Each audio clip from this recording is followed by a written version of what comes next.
Hello friends, gangs of Godavari review.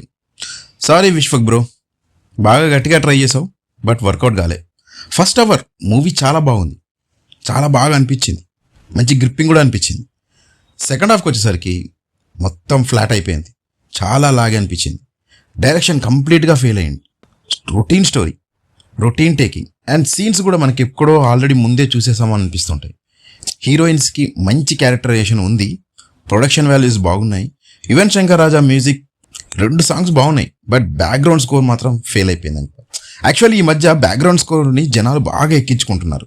వాళ్ళకి ఈ BGM అనేది మైండ్లో ఉండాలి, కాలర్ టూన్గా పెట్టుకోవాలి అండ్ రింగ్ టోన్గా యూజ్ చేసుకోవాలి అండ్ బాగా పాపులర్ అవ్వాలి, ఫేమస్ అయిపోవాలి అండ్ హై వ్యూస్ రావాలి, బీజిఎంకి ఎక్కువ స్కోర్ రావాలి అండ్ బీజిఎంని బాగా ఎలివేట్ చేస్తుంది అని జనాలు ఫిక్స్ అయిపోయారు. సో ఈ మూవీలో ఏదో బీజిఎం వస్తుంది అంటే వస్తుంది అని అనిపిస్తుంది, కానీ దానివల్ల సీన్స్ చాలా ఫ్లాట్ అయ్యాయి అనిపించినాయి.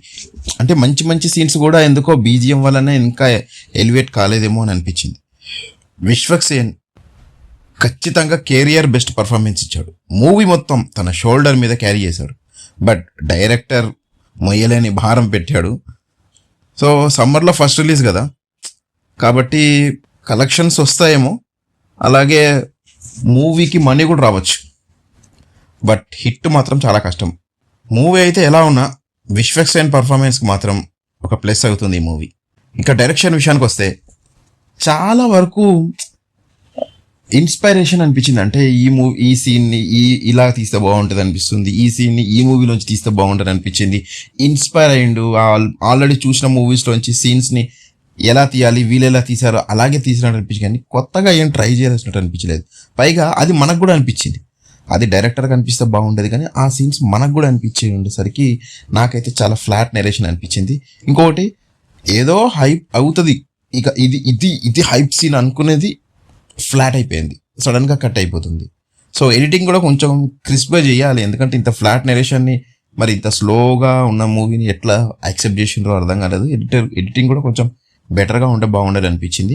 ఓవరాల్గా ఇది ఒక యావరేజ్ మూవీ.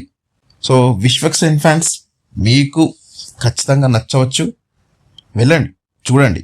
మన తెలుగు సినిమాలో థియేటర్కి వచ్చి చాలా రోజులు అయింది, కాబట్టి వెళ్ళి విజిట్ చేసి మూవీ చూడండి, మీకు నచ్చితే నచ్చవచ్చు. This is my opinion. So that's all guys. Review నచ్చితే లైక్ చేయండి, షేర్ చేయండి, కామెంట్ చేయండి, అలాగే సబ్స్క్రైబ్ చేయడం మర్చిపోకండి. Thank you.